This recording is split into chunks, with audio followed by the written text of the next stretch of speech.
جی ہماری بہن ایک سوال کرنا چاہتی ہیں۔ السلام علیکم۔ وعلیکم السلام ورحمۃ اللہ۔ مولانا صاحب میرے دو سوال ہیں۔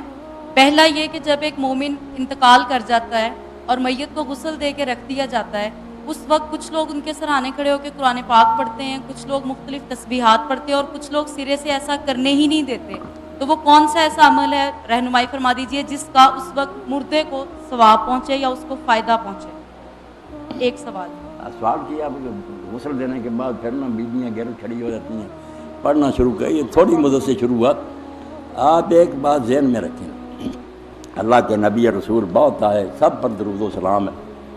مگر جیسا نبی اللہ نے ہمیں عطا کیا، قربان دے رؤوف الرحیم، اللہ کہتا بالمومن رؤوف الرحیم، کوئی ماں باپ کی اتنا پیار اولاد سے نہیں کرتا جتنا یہ رسول تمہارے ساتھ ہے۔ اور حضور پاک کا ہم دیکھتے ہیں، ایک بچی کا میں بیان سناؤں گا آپ کو ایمان تازہ کرنے کے لیے، کہ وہ مسلمان ہو گئی تھی کسی کافر قبیلہ میں، ان کا مدینہ سے دور مقام تھا، وہاں مسلمان ہوئی، وہ لوگ کافر ہی تھے، ان کی لونڈی تھی بیچاری، ان کی بچی نے ایک دن اپنا ہار اتار کر لٹکا دیا لکڑی کے ساتھ، تو چیل آئی وہ ہار لے گی، موتیوں کا ہار تھا سرخ رنگ کا، اس نے چیل نے سمجھا گوشت لے گی، ان ظالموں نے اس بیچاری مسلمان لونڈی پر شک کیا، اس نے بہت تسلی دی کہ میں نے نہیں ہار چوری کیا، مگر وہ ظالم نہیں مانے، اتنا انہوں نے ظلم کیا، مارا اس کو بیچاری کو، اور ساتھ ہی ننگا کر کے اس کی شرمگاہ تک کی چلا دی، جس نے ہار چھپا رکھا، مگر اسی دوران چیل آئی، اس نے ہار پھینکا، دیکھ لیا انہوں نے کہ نہیں اس کا، پھر معافیاں مانگنے لگے، اس نے کہا میرے ساتھ جو ہونا تھا مجھے تم نے ننگا بھی کر دیا، اب میں اگر تم نیکی کرنا چاہتے ہو تو مجھے چھوڑ دو تاکہ میں مدینہ شریف چلی جاؤں، اپنے نبی کے پاس چلی جاؤں، انہوں نے چھوڑ دیا، وہ پھر میری بہنوں بچیوں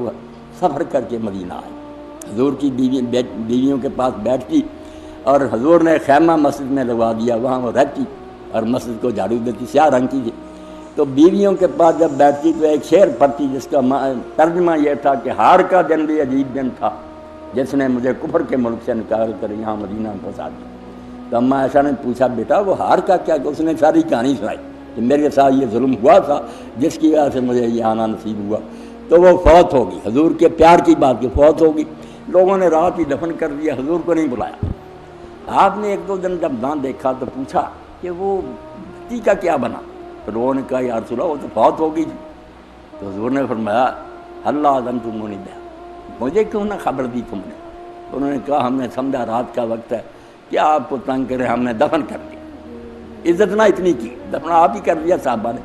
تو حضور نے فرمایا دلونی علی قبر، نبی ایسا پیارا ہمیں دیا، حضور نے فرمایا مجھے قبر بتاؤ جا، گئے ساتھ، تو بیٹا حضور نے دوبارہ قبر کو سامنے رکھ کر لوگوں کو پیچھے کھڑا کیا، پھر نماز جنازہ قبر پر پڑھائی، اور فرمایا کہ جب تک میں اس دنیا میں ہوں،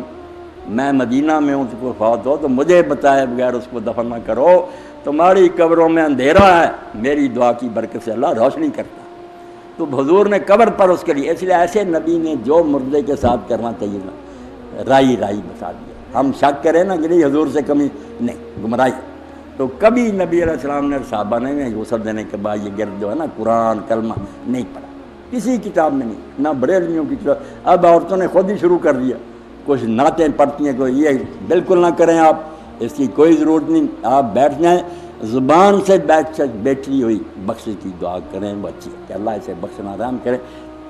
نبی علیہ السلام گئے، ایسے آدمی کے گھر گیا جو آپ کا پھپھی ذات تھا، مگر وہ حضرت ام سلمہ کا خامد تھا پہلے، بعد میں پھر حضور کی بیوی بنی ام سلمہ،